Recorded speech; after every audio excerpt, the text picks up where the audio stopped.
Hi, I'm really excited to bring this Christ Revealed interview to you. Let's go ahead and jump in. Let's talk about NDE. So what have you been discovering relative to near-death experiences? Well, I'm just getting ready to publish an article where I catalog 300 evidential NDE cases. And by evidential, you mean that they're documented, corroborated? They're documented, but the person who's having the NDE sees something outside the emergency room, outside the operation room. They're often drawn to where their family are. For some reason, they're drawn to the waiting room that's 2 floors away, and they see something really, really odd in the room. Like one account is a family member who was just plain nervous, who never smoked, and is known for telling their family, she's an older lady, a grandmother, and she said, "I hate those cancer sticks. I'll never smoke. You'll never see one in my mouth. All they do is ruin lives." And when they looked in on the family, they said, "Oh, Grandma Jones, I heard her say, I'm going outside and smoking a cigarette." I go, of all the people in the world, that's strange. And later, you say to her, "Did you say that?" And she said, "As a matter of fact, I did. Do you know about what time that would be?" "Well, yeah, because I just looked up at I was thinking about going outside, so I looked up at the watch, wondered how much longer the operation's going on, and it was 3:06. I'll never forget that time." And maybe there's some record in the emergency room where you were out and you coded between 3:05 and 3:14.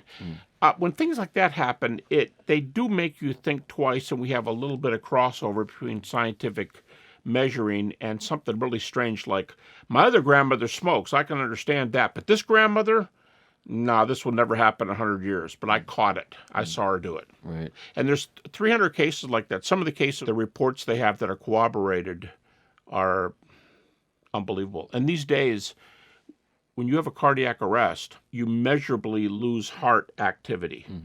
Well, your brain stops in just under an average of 15 seconds.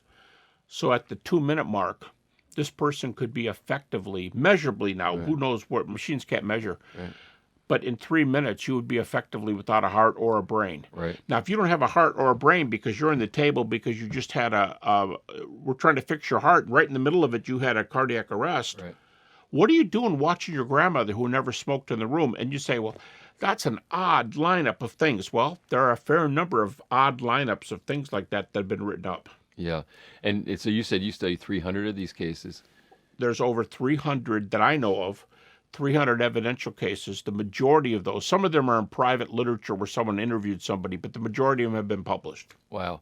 And any other outstanding things that you saw in those cases that you think are enlightening, especially for a Christian? Yeah, you mean like another evidential case? Or or any kind of visions that people had that they reported when they came back? There are cases where there's 5 people in a room and one of them flatlines or one of them has a problem, or we're all visiting you in the hospital and you're pretty close to death. In one case, there's this ball of light that seems to appear in the middle of the room, and we're looking around like nobody wants to talk, and they're going, and everyone's going like that. And the guy who was down on the ground, there's some facsimile of a spirit-looking thing. And the guy goes into the ball of light and goes off, and all 5 of us are left there going, what just happened?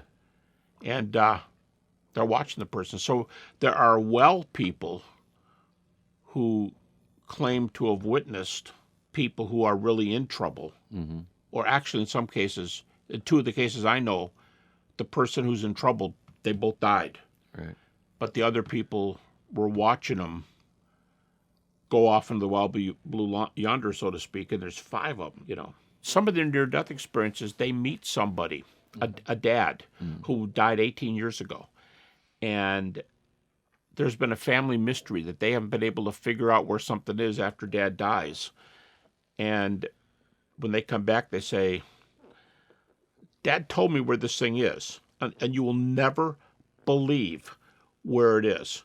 And he gets this information, and he goes and looks where he said his dad told him, and this thing is there, like a little money bag or a little bank certificates, and he put it up in the rafter behind something at a particular place in the attic, or There are stories like that too, but the only problem is his dad's been dead for 18 years. So if he got that information indeed, now you're going, well, that goes a little too far. You're getting a little off the yellow brick road there. But still, how am I going to answer it? And if his dad's been functioning somewhere for 18 years, that's more than just, because see, one of the comebacks is, well, yeah, that may be good for 2 minutes, but that's not exactly what we call afterlife. It is if your dad's been dead for 18 years. Interesting. So yeah. there's just about every kind of evidential case you can think of. And so I've actually been in debates where I'll be talking about resurrection.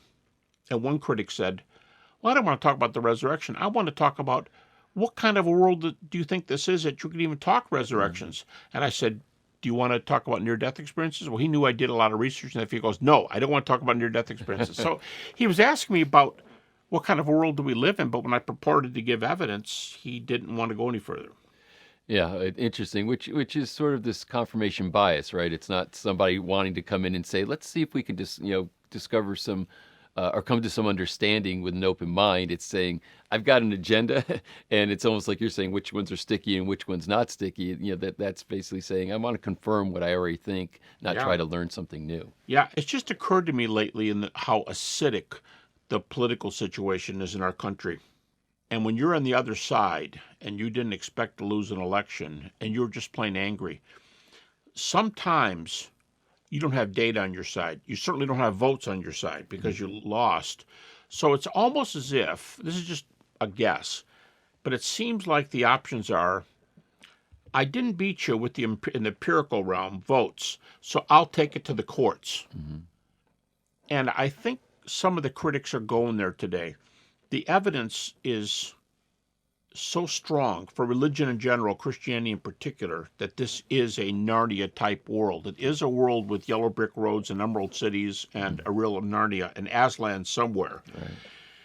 The data are so good, as I tell my PhD students, we have a lot of arrows in our quiver today. We have a lot of different things. Well, what about this field? And you can change fields. I mean, you go intelligent design, fine-tuning, arguments for God's existence, the Shroud of Turin, afterlife. Critics now think that Jesus definitely was a miracle worker when he lived. It's a whole new field to open up.